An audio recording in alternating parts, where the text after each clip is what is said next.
Hola nuevecillas y bienvenidos de nuevo a 9 de Palabras. Hoy, como veis por el título, me vais a acompañar mientras leo no puede ser el último libro de los Juegos del Hambre, que nunca recuerdo el título. Tengo que leerlo para acordarme. ¡Qué desastre! Una balada de pájaros, cantores y serpientes, o The Ballad of Songbirds and Snakes de Susan Collins. Antes de nada deciros que llevo realmente una semana ya leyendo este libro, pero bueno, como me sucede normalmente, cuanto más planifico, cuanto más dejo constancia de que quiero leer un libro, menos lo hago. Porque al final, pues la vida me sorprende con imprevistos que desajustan totalmente mis planes de lectura. Además, en este caso, reconozco que llevo ya tiempo sin leer ficción en inglés y es un libro bastante gordito, son 500 páginas. Así que me ha costado un poquito arrancar. Pero bueno, este fin de semana, dentro de lo malo, he leído 100 páginas. Este fin de semana, en un día y medio, me he leído solo 50. Así que he decidido que en los próximos días voy a leer el libro, lo voy a grabar en blog, pero sí que iré comentando mis impresiones y quizá algunos momentos concretos. Ya os iré avisando si hay spoiler o no, más fácil.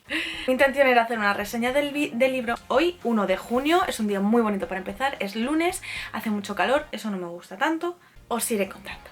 Vale, vamos a ignorar el lapso de tiempo que ha pasado entre el primer clip y este. Como os he comentado, estas semanas no he podido leer. O sea, no es que me haya bloqueado con la lectura, es que no he podido leer. Pero estos días, 3-4 últimos días, ya por fin me he puesto bien con él. Ahora de hecho voy a seguir leyendo, pero antes quería actualizar un poco cómo voy con el libro. Deciros que hasta ahora he leído hasta el capítulo 18, es decir, que me faltan 3, para terminar la segunda parte. Cada parte son 10 capítulos y está dividido en 3. Para mí está resultando raro porque lo estoy leyendo en inglés, entonces todo el contexto de la historia de Panem, de los personajes, de los Juegos del Hambre, en mi cerebro está registrado en español, entonces está viendo ahí un poquito de choque, pero esto es una cuestión muy personal. Por lo demás, el libro me está gustando mucho. Me está gustando bastante. De hecho, ya se llega a los juegos como tal y son súper distintos. Ya os contaré en el próximo clip. Tenía muchas ganas de ver eso precisamente porque son muy distintos. Y eso es algo que la gente he visto que está criticando en internet. Claro, no podemos esperar que los 10º Juegos del Hambre, que son estos, o sea, imaginaos cómo puede estar un país después de una guerra civil. Claro, 10 años no son nada, no le ha dado tiempo a reconstruirse, es todo muy arcaico. Y me está pareciendo muy interesante esa perspectiva que da una vuelta por completo a lo que es la historia que conocemos, ¿no?, de los Juegos del Hambre. Así que nada, voy a seguir leyendo ahora. La verdad es que ha sido un día muy raro porque he tenido que ir a hacerme unos análisis al hospital. He estado toda la mañana afuera y estaba un poco mareada, así que no he podido hacer muchas cosas, pero ya me he repuesto, así que voy a continuar leyendo y os seguiré contando. Ya he llegado por fin a la tercera parte. Ayer por la noche me puse a tope a leer y llegué al capítulo 23. Deciros que creo que hasta ahora es el giro que más me ha sorprendido, ¿no? Una cosa que pasa al final de la segunda parte y que es con lo que comienza la tercera. Es lo último que me esperaba que le pudiera pasar a Snow, ¿ok? O sea, ahora tengo todavía más curiosidad por saber qué pasa. No sé cómo se van a desencadenar los acontecimientos para que Snow acabe siendo Snow. Creo que sé por dónde van a ir los tiros. Es que Snow no es malo, al contrario, se cuestiona muchas de las decisiones y de la violencia esta que el Capitolio se esmera tanto por defender, que luego son los valores que Snow en los Juegos del Hambre defiende. Entonces tiene que haber un cambio muy brusco, muy importante, muy radical para que el Snow de este libro pase a ser el Snow que conocemos. ¿Qué momento o por qué se va a dar ese giro? Pero hasta ahora me gusta mucho el personaje de Snow. He leído más de una opinión, bueno, tampoco he querido leer mucho o escuchar muchas opiniones para no contaminarme, pero hay mucha gente que básicamente dice que esta no es la historia de Snow. Mi comentario, mi opinión aquí es que nos guste más o nos guste menos, la historia de Snow es la historia que Susan Collins quiera que sea para Snow. Podemos opinar, solo podemos decir si nos gusta o si no. Es cierto que lo que me está faltando un poco es que los giros al final de cada capítulo no son tan wow como yo recordaba los de los Juegos del Hambre. Otra cosa que también quería comentar es que me parecen súper interesantes los nombres que ha elegido la autora para Snow y los mentores y la gente del Capitolio, como de aires aires de grandeza y demás, que es lo que ya veíamos en los Juegos del Hambre, pero aquí es distinto porque de nuevo estamos en un país que acaba de salir de una guerra civil. Está nublando y se me ve muy azul. Perdonad los fallos de luz de este clip. Hemos llegado ahora sí que sí a la parte final de este vídeo. Aquí os voy a compartir mi opinión general sobre toda la novela. Me apetece mucho decir mi opinión tal cual, sin pensar si estoy haciendo o no spoilers. Así que a partir de este momento seguramente de detalles y cosas que, oye, si no lo habéis leído y lo queréis leer, quizá os puedan estropear un poco la lectura. Para que tengáis un contexto general, el libro me ha gustado mucho. Por seguir un cierto orden, quería hablaros primero de la ambientación. La mayor parte de la historia está ambientada en el Capitolio, pero no el Capitolio que conocemos. Y es más, en muchos momentos, por los detalles así que decía Coriolanus, creo que nunca diré bien ese nombre, o sea, en mi cabeza cada vez lo leía de una forma distinta. Ahí los nombrecitos. A menudo me imaginaba la ciudad como gris y sucia. Es cierto que no tanto ni de una forma tan terrible como serían los distritos, pero tampoco con la majestuosidad que yo recordaba o con la que yo me imaginaba el Capitolio en la otra trilogía. El Capitolio se mantiene durante la primera y la segunda parte del libro, pero en la tercera volvemos al distrito 12.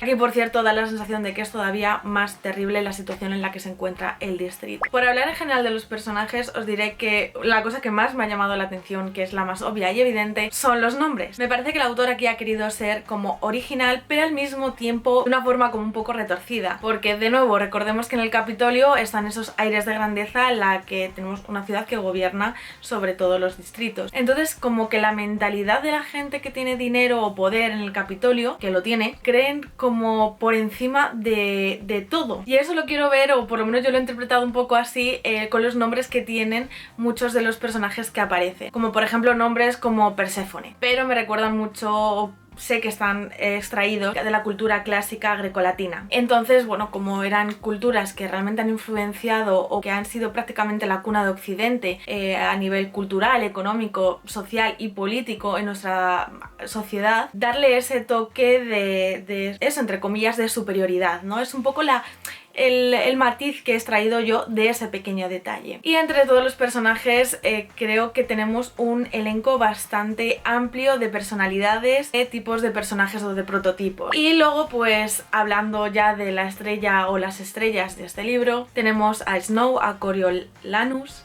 Pero lo he dicho ahora bien. Aquí nos encontramos con un Snow muy jovencito, de 17 años, que está en su último año de la academia y su intención es seguir estudiando en la universidad para ser alguien realmente influyente en el nuevo Capitolio después de la guerra. Lo que pasa es que está en una situación bastante preocupante para lo que es el linaje de los Snow, que ha sido una de las familias más ricas e influyentes de Panem. El problema es que su familia, en concreto su padre, invirtió el dinero de la guerra en armamento nuclear, que era lo que llevaba a cabo el distrito 13, y este distrito fue destruido, y con ello pues toda la fortuna de los Snow. Así que ahora los Snow que quedan vivos, que son Coriolanus, ¿por qué lo vuelvo a pronunciar? ¿Qué me pasa? Su abuela y su prima Tigris en un piso que no saben si van a perder porque no tienen dinero para pagarlo, pero ellos siguen con sus aires de grandeza. Entonces esa es la motivación que tiene Snow en todo el libro: mantener el estatus familiar, mantener el nombre, volver a recuperar, no el prestigio porque se supone que tradicionalmente ya lo tienen, aunque está ya ahí un poco al filo, y sobre todo la fortuna que habían perdido. Por eso se enfada mucho cuando le hacen participar como mentor en los Juegos del Hambre, pero a él le toca instruir a la chica del distrito 12, porque se supone que los primeros distritos pues son como los más top dentro de lo malo, así que se los atribuyen o se los dan a mentores que tienen familias pues más influyentes, ¿no? Da pie a entender los Snow realmente ya han perdido hasta el estatus. Así que se lo toma de manera muy personal y decide que va a hacer todo lo posible, al menos no, si no consigue que gane su tributo, sí que tenga reconocimiento y que sí que influya en Panem y que cause cierto impacto para que él pues se lleve de alguna forma todo el mérito. Y este tributo no es otra que Lucy Gray, que es una chica que viene del distrito 12, aunque bueno, habla de que ella realmente no es del distrito 12, es de una familia de artistas nómadas, pero que por circunstancias están asentados ahora mismo en el distrito 12. Aquí empieza a jugar un poco la relación entre ellos. Al principio es totalmente de conveniencia, o sea, Coriolanus lo que quiere, porque vuelvo a pronunciarlo, no confía en que ella pueda ganar los juegos, pero eso va cambiando según van sucediendo una serie de cosas en la historia hasta que empiezan los juegos. De hecho, y esto es uno de los spoilers, los juegos empiezan con la mitad de los tributos muertos y eso a mí me pareció bastante interesante. No tienen la seguridad, la protección ni el reconocimiento que tienen los tributos en la trilogía de Katniss. Snow, bueno, como quiere mantener este estatus, es cierto que al principio se entiende su egoísmo, se entiende su motivación, creo que es como natural y legítima por cómo está construido el personaje y el mundo y las circunstancias de los dos. En algún momento yo creo que se le va un poco la cabeza. Bueno, él empieza a hacer una serie de redacciones y trabajos para la doctora Gaul en los que yo creo que empieza a divagar mucho sobre la violencia y la condición humana, si el que seamos violentos o no es natural, si se necesitan los Juegos del Hambre para mantener el control, cómo justifica él que el Capitolio o el control excesivo del Capitolio es necesario para mantener el orden. Yo creo que ahí se le va un poco porque realmente yo al principio veía a Snow, y por eso mis comentarios al principio del vídeo, como una persona que realmente se cuestionaba las cosas, y creo que realmente lo hace, pero al final en algún momento su cerebro se le va un poquillo y al final queda del lado del Capitolio al 100%, porque no sé si es porque siente una lealtad a ello, si es por el miedo a fracasar al no tener poder. Una persona muy ambiciosa y eso pues bueno, me parece bien, pero ya cuando roza lo cruel pues tiene otro matiz, ¿no? Es que es una persona muy controladora y él está totalmente convencido de que tiene todo el poder sobre Lucy Gray, y creo que ese es también otro de los mensajes al final del libro, que ella es más lista de lo que parece y no se va a dejar controlar por él, aunque le tuviera cariño, porque yo realmente creo que en algún momento los dos están más o menos en el mismo punto de esa relación romántica que tienen extraña, porque es muy rara.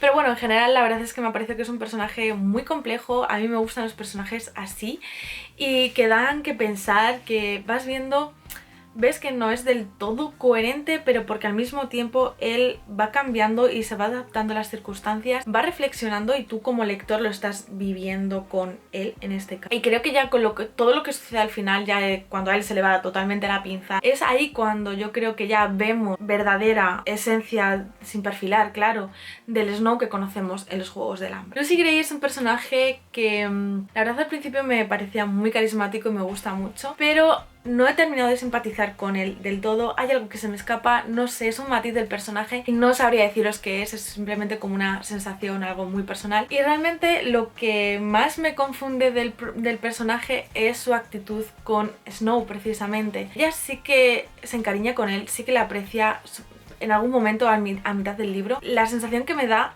es que al final los dos, tanto Snow como ella, se usan el uno al otro, ¿no? Es un poco el mensaje que quiero sacar del libro y de estos protagonistas. Porque al final se queda muy abierto y el cómo queda la relación entre ellos y cómo queda Lucy Gray, como que me da que pensar y todavía sigo ahí dándole vueltas, y sobre todo queda un final muy abierto a todo esto, así que bueno, podría sacar una continuación de esto la autora perfectamente. Entonces bueno, esa es mi sensación con Lucy Gray, que es un personaje que me parece muy interesante, también bastante complejo e incluso puede llegar a confundirnos. A mí personalmente me ha confundido bastante, sobre todo hacia el final, pero al mismo tiempo no es tan buena como parece en un principio, o sea, no es tan inocente. Por otro lado, el tema de los Juegos del Hambre, como decía, son muy primitivos. Aquí no tenemos una arena que es un estadio precioso, todo digitalizado y maravilloso, como una especie, yo me imagino como un estadio de fútbol y ya está, y los tributos hay en el medio, que pueden moverse por las gradas y por el centro del campo y ya está. Me parece interesante precisamente por lo que ya he comentado, y es que, o sea, estamos en un Capitolio totalmente distinto, en un Panem totalmente distinto. Las mentes pensantes de los juegos están ahí, algunos han muerto, otros están ahí empezando a ver otras posibilidades y mejoras y cambios, que aquí ese poder, esa influencia todavía no la tienen, y ese es el choque que le hace, yo creo, ver a Snow pensar, ¿no?, los juegos, para que evolucionen los juegos como evolucionan hacia el futuro, ¿no? Porque pensad que los Juegos del Hambre como tal suceden unos 60 años después de estos, que son los 10º Juegos del Hambre. Por ejemplo, en los distritos la gente no ve los juegos porque apenas tienen televisión, o sea, están más preocupados por alimentarse y sobrevivir. Apenas lo siguen la gente del Capitolio, así que claro, aquí él se plantea que si quieren utilizar esto como herramienta, tienen que involucrar a toda la población. O además otra de las cosas que se ve mucho en el cambio este de los juegos es que aquí a los tributos los tratan directamente como animales, los llevan en un tren de carga y los meten en una jaula de monos en el zoo. No los llevan en trenes ni en aerodeslizadores, ni les dejan entrenar ni nada de eso. Es más, al contrario, los maltratan un poco antes de entrar a la arena, de tal manera que llegan medio moribundos, algunos mueren, encima aquí pasan otras cosas con lo cual muere más gente. Bruto, más bruto, no sé cómo, no sé, me ocurre mejor calificativo en este momento. Y luego ya también otra de las cosas que me ha gustado pero al mismo tiempo me ha saturado un poco son las referencias y los guiños a los detalles que tiene la trilogía. Tienen su punto de partida aquí, pero al mismo tiempo me parece que la autora ha usado un pelín de ello. Uno de ellos, uno de esos elementos son las rosas que caracterizamos con Snow. Aquí nos explica un poco de dónde vienen esas rosas, que son como uno de los símbolos de su familia, de su linaje, y que por ejemplo su abuela, que es muy chapada a la antigua, que está muy con esos aires de grandeza del pasado, ahí vemos ese perfil, ¿no?, de un personaje, una persona mayor que no quiere asumir que el tiempo pasa y que hay que adaptarse a los nuevos tiempos. Entonces esta mujer tiene en su azotea un montón de rosas, un montón de rosales, y es un poco el elemento ahí donde aparece este rasgo tan característico de Snow, y también en algún momento se da a entender que él siempre huele a rosas. Luego, por otro lado, los sinsajos, y aquí Snow empieza a cogerles ya bastante manía, ¿no?, como una especie de preparación del terreno a lo que le espera luego con Katniss. Y luego también aparece la canción del árbol del ahorcado, que la crea precisamente Lucy Gray. Y luego también, por ejemplo, Lucy Gray como tal me parece un símbolo de Katniss, como si fuera una especie de versión, de primera versión de Katniss, vaya.